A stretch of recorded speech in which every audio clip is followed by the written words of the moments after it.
In the Pacific Northwest, tragedy would forever bind three women who would never meet. One disappeared just months before her wedding. Another vanished, leaving two children behind. A third survived her night of terror and spoke for the others she never knew. The hunt for a serial killer led FBI agents cross-country as they followed his deadly trail.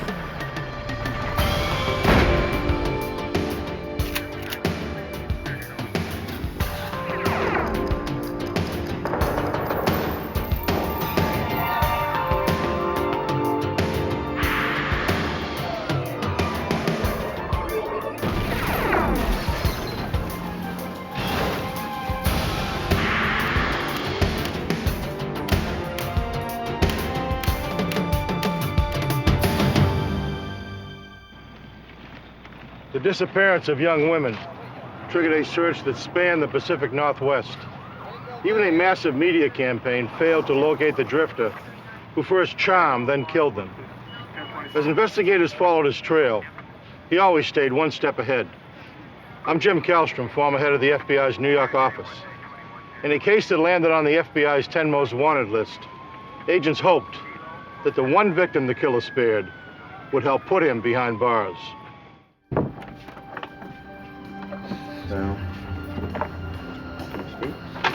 March 28th, 1987. LaRon Crouston left a party in the suburbs of Tacoma, Washington at 4 in the morning. He was looking forward to a day of fishing. Come with me. LaRon's fiancée, 22-year-old Robin Smith, decided to stay.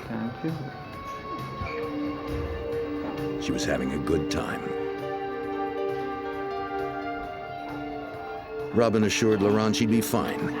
I love you. I love you too. Okay. She would just get a ride home from someone she'd met at the party. After fishing all day Saturday, LaRon fell asleep, exhausted. He didn't wake up until early Sunday afternoon.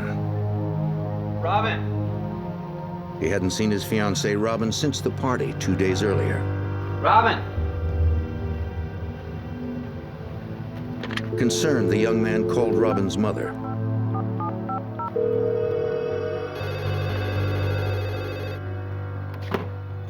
Hello? Yeah. Edna Smith had assumed her daughter was with LaRon. No, let me check. Just a minute. Robin? She checked to see if Robin was in her old bedroom. Robin? No, I haven't seen her. Perhaps she'd come in late without being heard.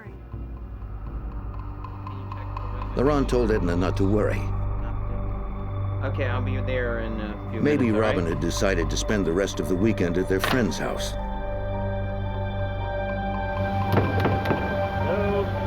About an hour later, LaRon and Robin's brother arrived at the apartment.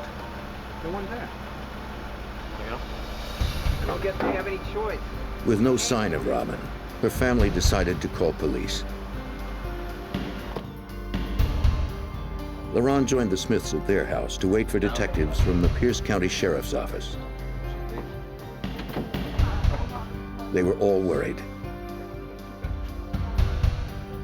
Robin had never done anything like this before.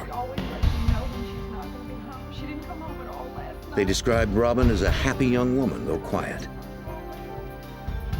She worked long hours as a waitress, saving most of her money to help pay for her upcoming wedding. Detective Terry Wilson and his partner initiated an investigation. Per information we received from her mother, Miss Smith, it was unlike Robin to have just walked up and taken off. She was engaged to get married. She was close to her family. And if she ever went any place her family was, she usually told them where she was going to be at. And so this was unlike her. LaRon Crouston told detectives about the last night he'd seen Robin. Early in the morning of March 28th, Robin and LaRon hung out at a bar until it closed at 2 a.m. Some people they had met during the evening invited them to an after-hours party at their nearby apartment. The place was rented by Elizabeth Glynn and Darren D. O'Neill. LaRon and Robin were having such a good time they didn't want it to end. I left very early.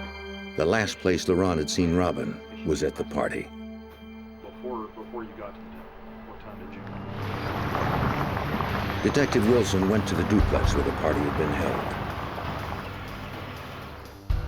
He found Elizabeth Glynn at home. They leave together? She corroborated LaRon's story and told the detective that she had intended to drive Robin home. How long did you live? But as the night wore on, her plans changed. You lived with him how? Darren seemed more interested in Robin, so Elizabeth remained in the kitchen and flirted with a man named Mike Brahota. Elizabeth told the detective that she and Brahota had made plans to meet later at his apartment where they could be alone. Brahota left the party first to avoid arousing Darren's suspicions. By daybreak, Darren D. O'Neill hardly seemed to notice. It's westerns about He was wrapped up telling Robin about his favorite author, Louis L'Amour, who wrote stories about the Wild West. it's westerns about living off the land. O'Neill was unemployed and talked about living off the land like the outdoorsman in L'Amour's books. Yeah, I'm gonna do that one day. Elizabeth had heard it all before. You know, a little more. At about 8 a.m., she left the apartment to meet Brahota. She told O'Neill and Robin she was going out to buy more beer.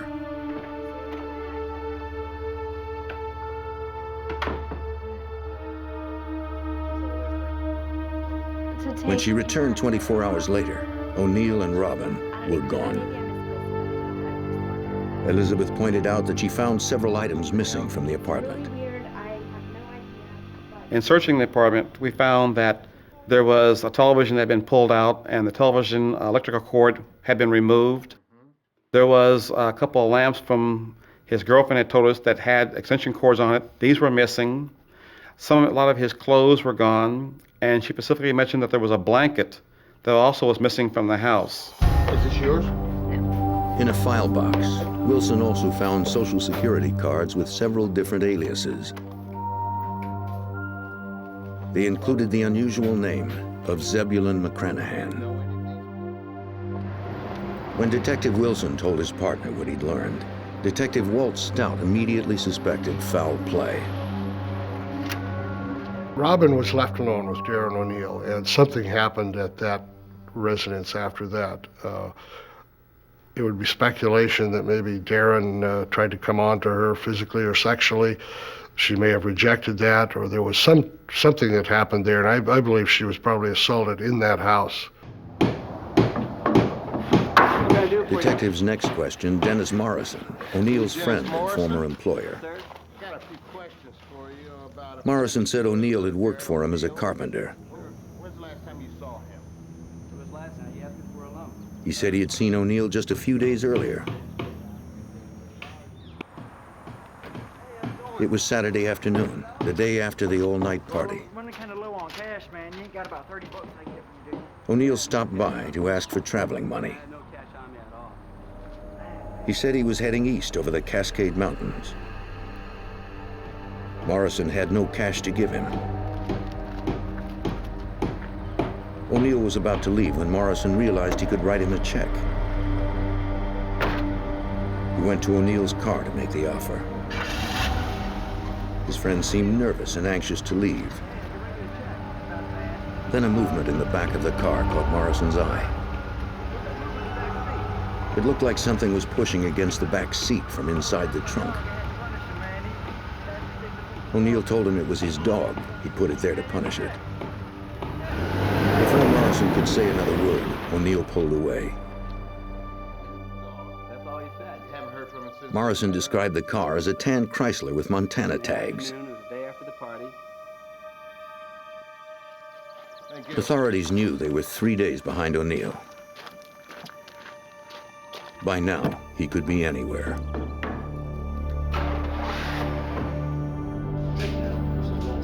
Detectives continued to pursue the handful of O'Neill's known contacts in the area. They called Gary Skinner, the owner of another cabinet shop where O'Neill had worked part-time. He told detectives he had been looking for Darren O'Neill since his last day at work. When Darren left, he apparently took a hammer with him from the shop because it was missing, and Mr. Skinner couldn't account for it having been taken in any other way. With no leads pointing to his whereabouts, Pierce County detectives hoped O'Neill's past would provide some answers. A background check revealed that the suspect was no stranger to trouble. He had warrants out for him. He had been in trouble in Colorado. He had been accused of sexual assault, physical assault. Some of all of his victims that we were aware of had been females. So a profile of him was starting to form that we was looking for a person who is possibly predatory in nature, but violent for sure. Pierce County deputies entered everything they knew about Darren D. O'Neill into the National Crime Information Database, the NCIC, a listing of criminals and victims nationwide. They included his physical characteristics, a description of his tattoos, and the make and model of his car. If O'Neill were picked up by any police department in the country, Pierce County would be notified immediately.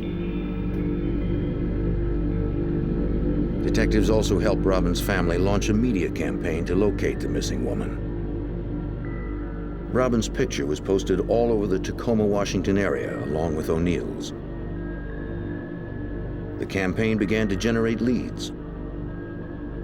O'Neill was spotted entering a local hospital alone on March 29th.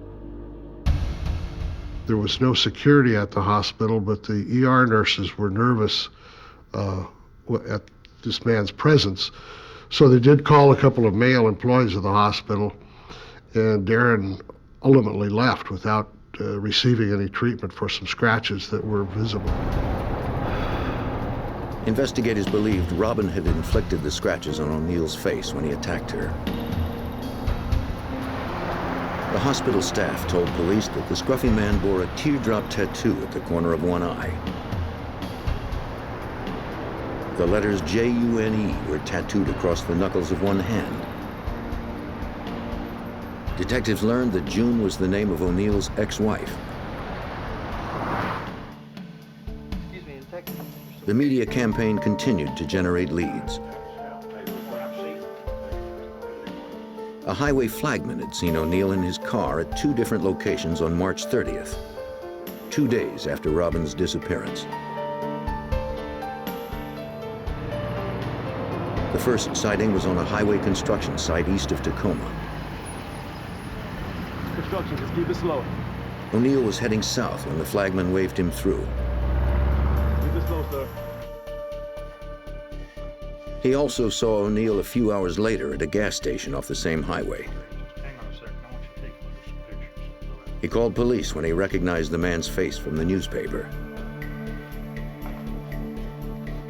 To be sure, the detective showed the flagman a photo lineup. Take a look at 6 photo here.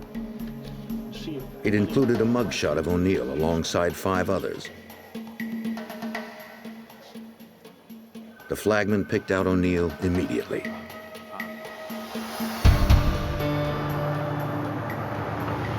As investigators continued the hunt, a Washington state trooper spotted a tan Chrysler with Montana tags on the afternoon of March 30th. The same day the flagman had seen O'Neill. It had been abandoned on the side of Interstate 5, about 50 miles north of Pierce County, 2 days after Robin's disappearance.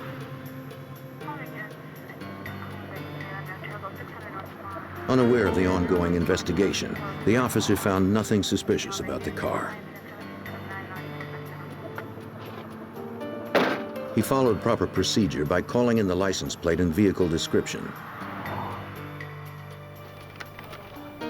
A communications officer entered the tag number into a database.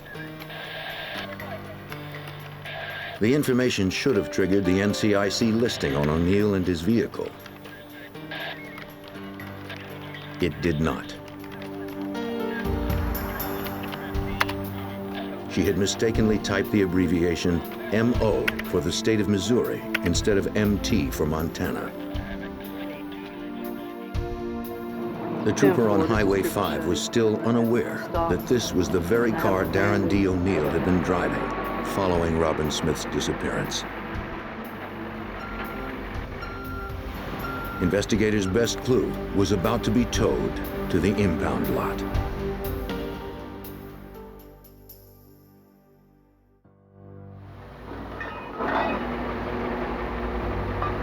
On March 30th, 1987, a Washington state trooper found a tan Chrysler with Montana tags 50 miles east of Tacoma.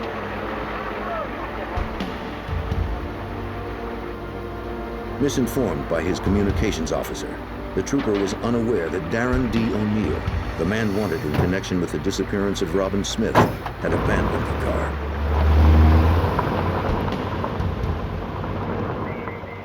The vehicle was towed to an impound lot for future sale. A few days later, the local paper ran an article about Robin Smith's abduction. The story described O'Neill's car. It sounded similar to a Chrysler the tow truck operator had recently impounded. He checked the make, model, and license plate.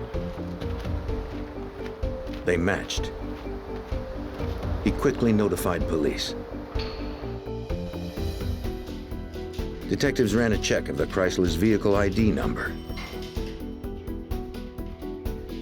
A man calling himself Zebulon McCranahan was reported to have stolen it from an Idaho residence in 1986. Wilson immediately remembered the peculiar name from an ID card he'd found at O'Neill's home. It was one of the suspect's aliases. At the Pierce County West Precinct garage, detectives and evidence technicians processed the Chrysler. They hoped to find some trace evidence linking O'Neill or Robin to the car. While technicians searched the interior, the detectives moved to the trunk. They found a large quantity of dried blood. Detectives also found a blood-stained lavender jacket. Mrs. Smith later identified the garment as Robin's. They also recovered teeth, bone chips, and a clump of hair. O'Neill's fingerprints on empty beer cans pointed to his involvement. If Detective Wilson had held out some slim hope that Robin was still alive, it was now gone. We felt now that we probably had a homicide on our hands by the way the type of blood that was found in the trunk and the amount of blood that was found. And so we started focusing on Darren as a homicide suspect.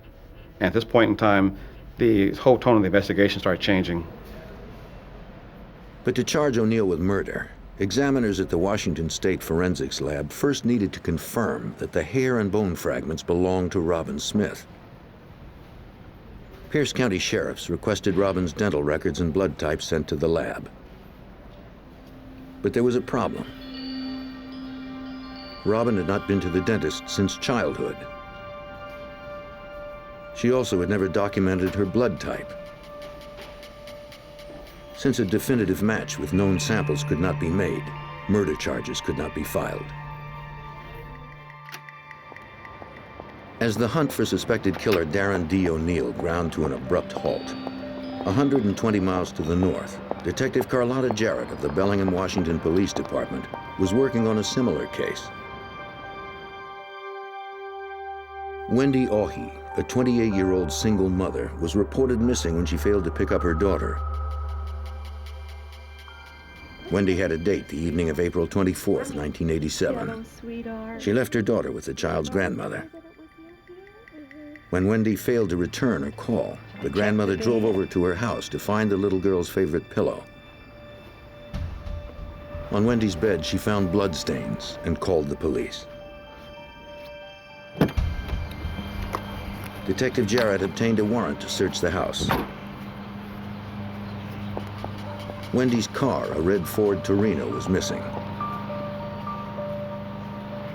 The front door to Wendy's house had been left unlocked. Her wallet and keys were missing. In the bedroom, Detective Jarrett found evidence of a brutal attack. There was bodily fluids in the bed, and there was a great amount of pooled blood underneath that pillow, which had seeped to the mattress below. There was low to medium impact velocity blood spatters on a wall, and there were also blood smears on the wall. Bellingham police retrieved the entire bed as evidence. On the headboard, they found more of Wendy's blood, along with 2 blonde hairs that did not belong to the missing woman. Police also recovered an acrylic fingernail. Wendy's friends told police that she had worn acrylic nails on her date with a man named Michael Johnson. Wendy had met Johnson earlier that afternoon on her lunch break. He was the new bartender at La Paloma restaurant. Detective Jarrett checked the restaurant for leads. I contacted the owner to see if she'd filled out an employment application for Mr. Johnson, and the only thing she had was a placemat that he had written some information on. She gave that placemat to me, and we did process it for fingerprints. While the detective waited for results, she visited a local mission which the bartender had listed on the placemat as his residence. Detective Jarrett spoke to the desk clerk at the mission, who remembered the day Johnson checked out. He had seen Mr. Johnson at the mission at 7:30 in the morning on the day after that Wendy he had a date with him. And at that time, he was wearing black slacks, a vest, a white shirt and a tie, and told him he was going to work. He also said he had met a lady and he was going to move in with her. This person also said that Mr. Johnson was driving a red Torino and drove away in it. Previous to this point, he'd had no vehicle. On May 4th, 1987, Jarrett received a phone call from police in Eugene, Oregon. They had found Wendy's car, a red Ford Torino, abandoned in the parking lot of a tavern. Inside, police recovered fingerprints that matched the fingerprints found on the placemat. A check through the automated fingerprint identification system revealed that the prints belonged to Darren D. O'Neill, the man wanted for the suspected murder of Robin Smith. Detective Jarrett contacted authorities in Pierce County, 120 miles south of Bellingham. They quickly realized there were striking similarities in both cases. Since we were convinced that Darren O'Neill was responsible for Robin Smith's death, and we also felt that he was responsible for Wendy Ahi's disappearance and possible death, we felt that the rest of the people in the country were also at great risk from Darren O'Neill. Pierce County deputies called in the FBI to assist in the hunt. Former Special Agent Del Oros of the FBI's Tacoma Resident Agency was assigned the case. At that point, we knew we were dealing with an individual who was extremely mobile and extremely dangerous. He had the history of a violent sexual predator, and now he had the current tag or label of a murderer. Since Wendy and Robin's bodies were still missing, formal murder charges were not filed. Sexual assault charges against O'Neill were still pending in Colorado. The FBI opened a federal case against the fugitive for unlawful flight to avoid prosecution. Still, O'Neill managed to stay one step ahead. No one knew where the suspected serial killer fled after he left Oregon. And authorities still had no murder case unless they found the bodies of the missing women.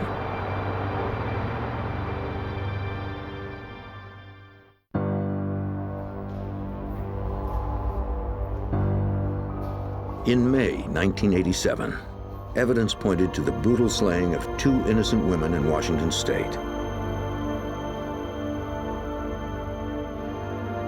The FBI and local police launched a media campaign to flush out suspected killer Darren D. O'Neill. Dozens of agents fanned out to investigate sightings all over the Pacific Northwest. Made a call, you seen the guy that we're looking for? Yes. O'Neill was spotted hitchhiking at truck stops north and south of Seattle. He wasn't wearing a hat. One trucker gave O'Neill a ride on May 23rd. He claimed his passenger thanked him for the ride because the cops were after him. The trucker pulled off the highway a short time later and left O'Neill just a few miles outside the city. Special Agent Del Oros recalled that even as leads came in, the hunt for the elusive killer did not get any easier. The months immediately following the disappearance of Robin Smith and Wendy Ahi were extremely frustrating. Because of O'Neill's change in facial appearance, a change in weight, people were consistently telling us that the pictures that we were showing of O'Neill were actually 2 different people. Well, they weren't. The FBI focused on places the drifter might blend in. Because O'Neill was constantly on the move, agents questioned travelers at local bus and train stations. They hoped someone had spotted O'Neill and would remember his distinctive tattoos. Even when they found people who had seen the fugitive, it was always too late. O'Neill was comfortable in the ever-changing world of transients and drifters, where people could easily disappear forever.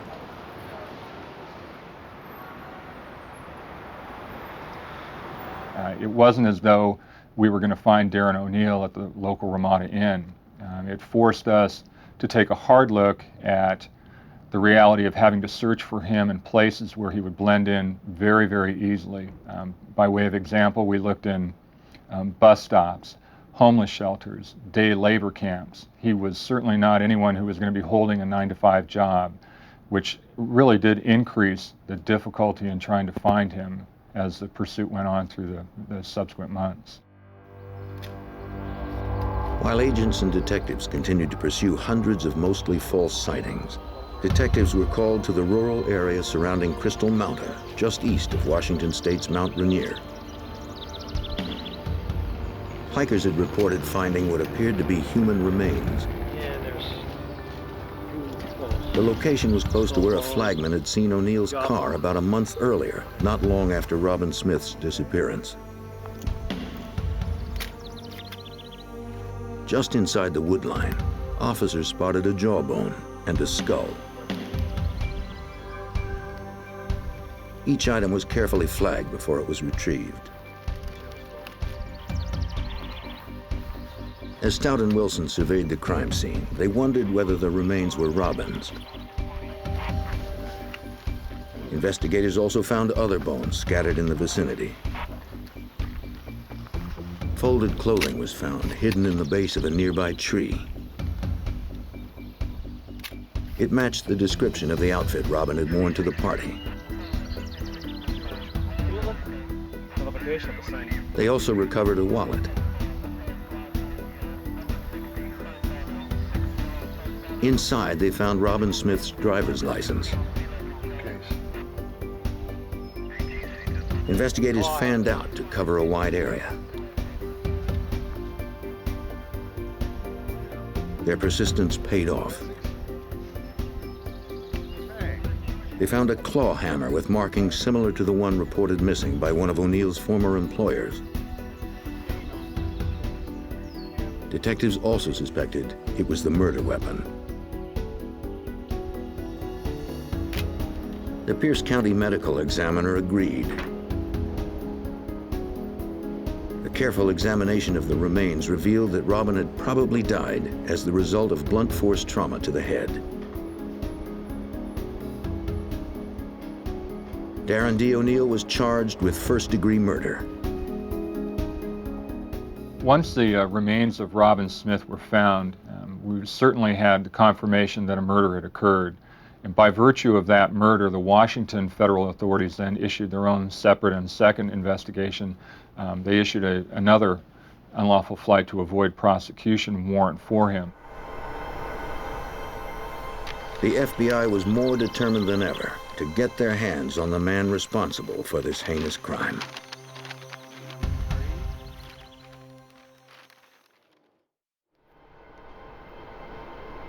By June of 1987, the FBI had issued 2 federal warrants for the arrest of suspected serial killer Darren D. O'Neill, still on the loose in the Pacific Northwest. The remains of one woman had been recovered close to Mount Rainier. The second woman was still missing and presumed dead. Since O'Neill was last known to be in Eugene, Oregon, Special Agent Michael Elsey of the FBI's Portland field office was called in.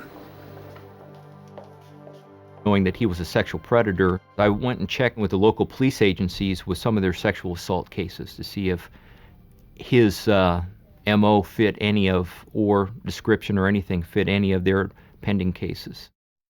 Special Agent O'Donnell, Detective Smith. It meant hundreds of man-hours, but agents refused to simply wait for another sighting or another victim. Dozens of agents met with detectives in districts across the region to try to link O'Neill to outstanding sexual assault cases. The search was complicated by the fact that O'Neill looked very different in each of his mugshots.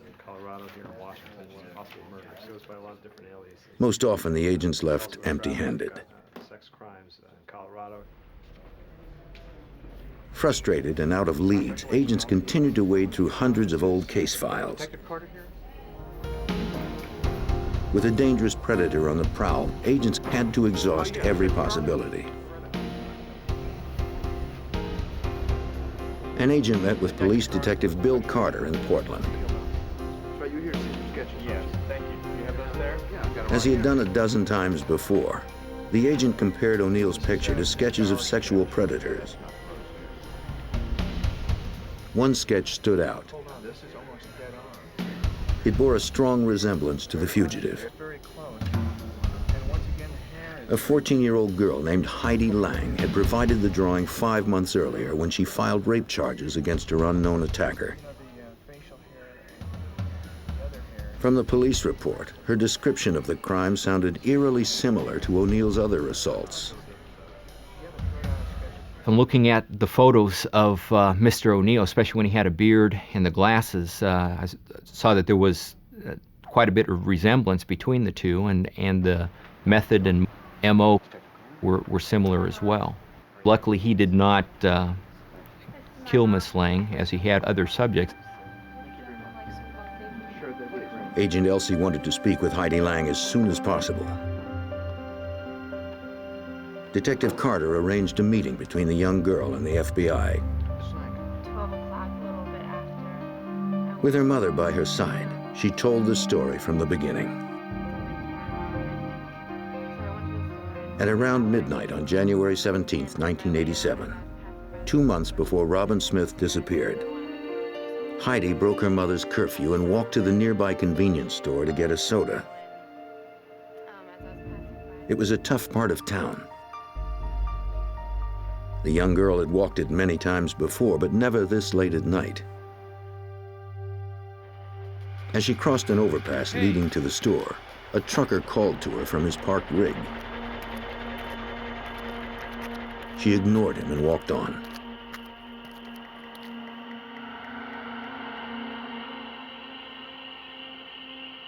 It only took her a few minutes to get the soda. Then she started back home. She walked as quickly as she could to get back before her mother knew she had left. Heidi told investigators that as she approached the overpass, the man and the truck were gone.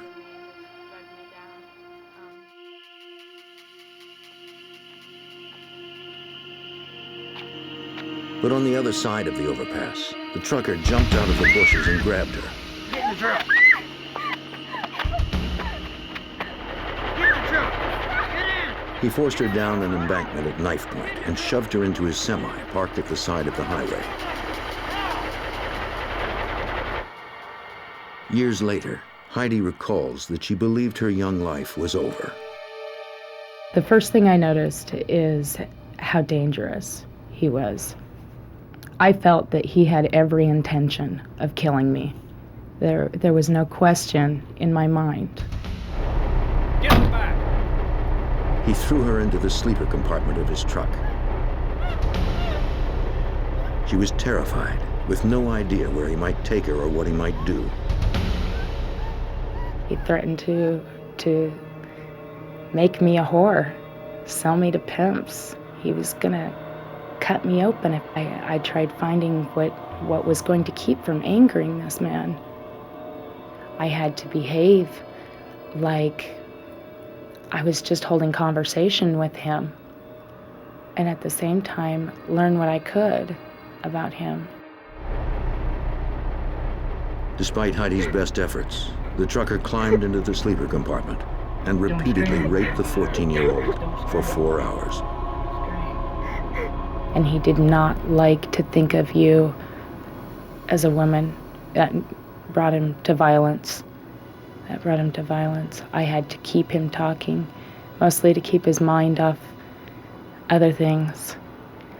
And I tried my best to give him the impression that I was insignificant.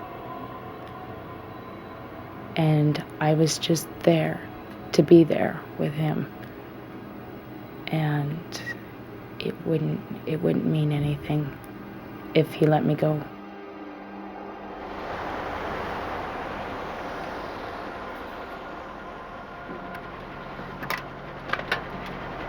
Heidi's insight and courage paid off. After suffering hours of abuse, her tormentor let her go.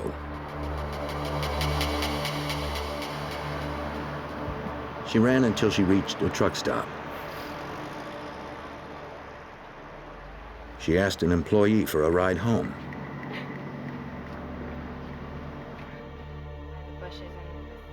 After all she'd been through, Heidi bravely submitted to a rape test.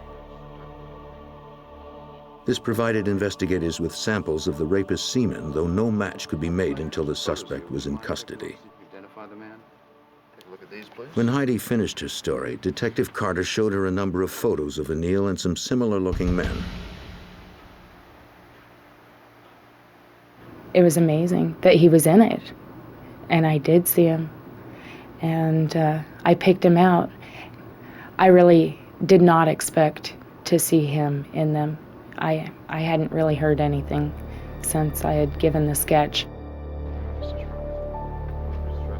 Seeing her attacker's face brought the memories flooding back, but she never hesitated to press charges. Heidi was determined to face her rapist and put him behind bars. I think that she wanted to see that this person did not do that to anyone else ever again. And so it showed very much strength in her character, and especially at the age of 14, being able to be so descriptive in the events that occurred, the description of the subject and him, that kind of got us to the path where we were. Agent Elsie called the Tacoma office. They finally had a witness to testify against O'Neill. He had run other places, but they still had to find him.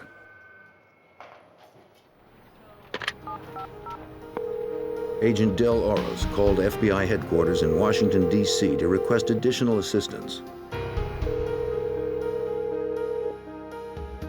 On June 18, 1987, Darren D. O'Neill's name was placed on the FBI's 10 most wanted list. The case was now a priority for every FBI office in the country. Agents had to find O'Neill before he could strike again.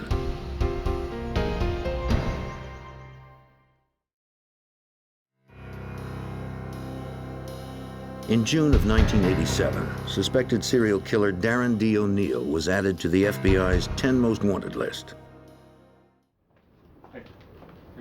Special Agent Del Oros was in charge of the case.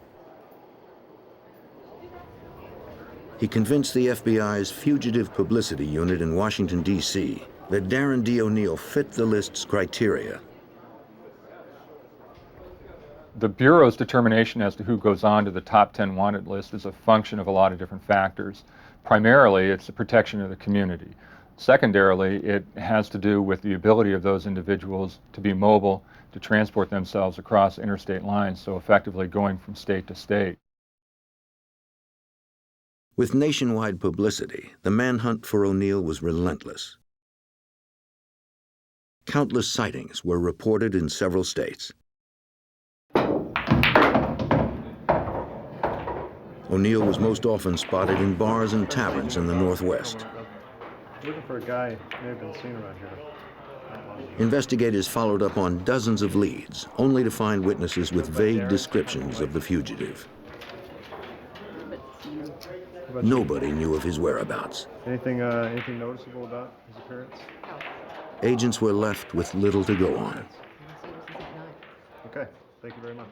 So we had a long stretch of time when the clues were drying up. The leads from other agents were not producing any form of immediate return.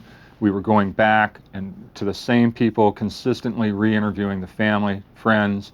We were reaching out as far as going to prior instructors, prior employers, looking for some type of clue that would tell us or show us a pattern of his activity and his mobility across the country.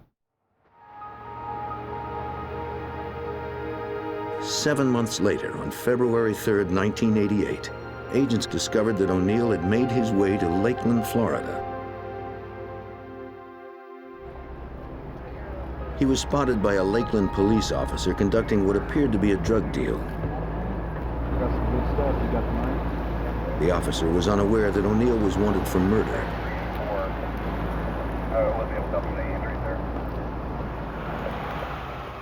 O'Neill noticed the cop but did nothing. The officer turned his car around to investigate.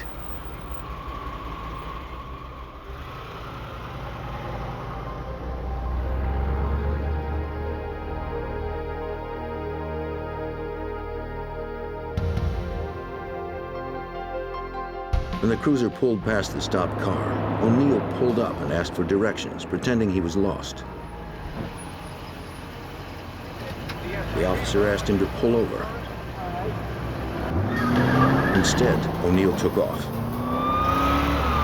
The officer followed, calling in the Louisiana tags on O'Neill's car as he drove. O'Neill tried to lose him, zigzagging through the streets of Lakeland. When their car jumped a curb, the suspects ran. On foot, chasing a white male.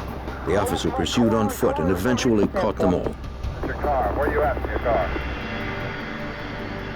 O'Neill was extradited to Louisiana when police learned the car he'd been driving was reported stolen from that state. When asked, O'Neill told police his name was Jean Mailloux. A clerk who was working nights compared the fingerprints of the individual that she knew as Jean Mailloux to the list of fingerprints associated with FBI top 10 wanted fugitives and found that the individual that she knew as Jean Mailloux was the individual that we knew as Darren O'Neill. O'Neill was extradited to Washington State to face charges. But state prosecutors knew their cases were weak. Since Wendy Aughey's body was never recovered, O'Neill could not be charged with her murder. The Robin Smith case was stronger, but lacked definitive forensic identification. It would be difficult to prove beyond a reasonable doubt that the body found in the woods was Robin Smith's. Despite the evidentiary obstacles, prosecutors moved ahead with the Robin Smith case. They would take their chances with a jury. O'Neill and his attorney would never let the case get that far. In a Pierce County court on January 4th, 1989, O'Neill pled guilty to first-degree murder in the killing of Robin Smith. Detective Wilson knew there was an ulterior motive behind the plea. The court system in the state of Washington at that time was if a person was convicted of first-degree murder, but there was a loophole in there. If you pled guilty to the charge, the maximum time you got was 333 months. The family of Robin Smith was devastated. Even without parole, O'Neill would be free well before the end of his natural life. The killers still face charges in Portland, Oregon for the kidnapping and rape of 14-year-old Heidi Lang. If convicted, O'Neill would be put away for life. But prosecutors had a problem.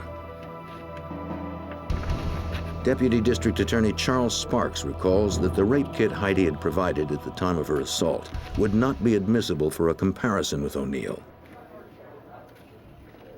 There was a sexual assault kit that included vaginal swabs that were taken, and that had molded because of the way these things were stored back then, and it was not usable.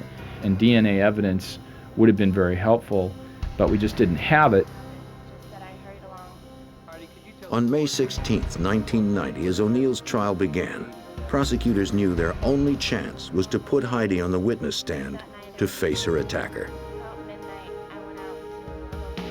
It would be traumatic for her, but it was their best hope for putting O'Neill behind bars for good. So it was very difficult for me to testify at the trial. It was even more difficult to look at him face to face. It was very frightening, very scary experience. First of all, at this point, I had promised this man that I wouldn't tell anybody what happened. And this is a man who had no qualms about going after anybody, even just a girl walking down the street in the middle of the night. I knew I had to put him away, or I was as good as dead. That's the way I view it. From here today, could you point to that man? Heidi pointed out the man who had kidnapped and raped her, sitting sullenly just a few yards in front of her. Her testimony was enough to convict O'Neill. The jury found him guilty on all 16 counts of kidnapping and rape. Under Oregon law, he was sentenced to 135 years in prison.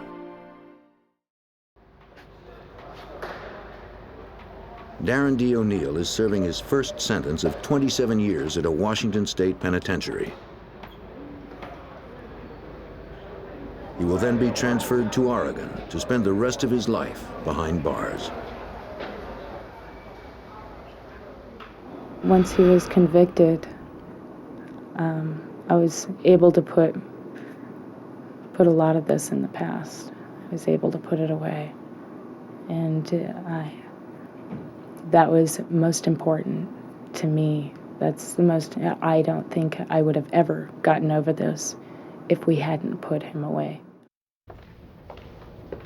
For Agent Oros, though he has since left the FBI to serve as Deputy District Attorney in Sacramento, California, the case remains fresh in his mind. Well, to this very day, I still have the wanted flyer for Darren O'Neill hanging in my office here at the District Attorney's office. He, even on the wall, is a constant reminder of the dangers that face each and every one of us as we go out on the street. I'm particularly aware of the fact that he represents a significant danger to the women in society. He's an individual that was a cold, calculated murder, and he reaffirms for me that I'm in a profession that matters, and that every day when I go into court, I'm there to make a difference.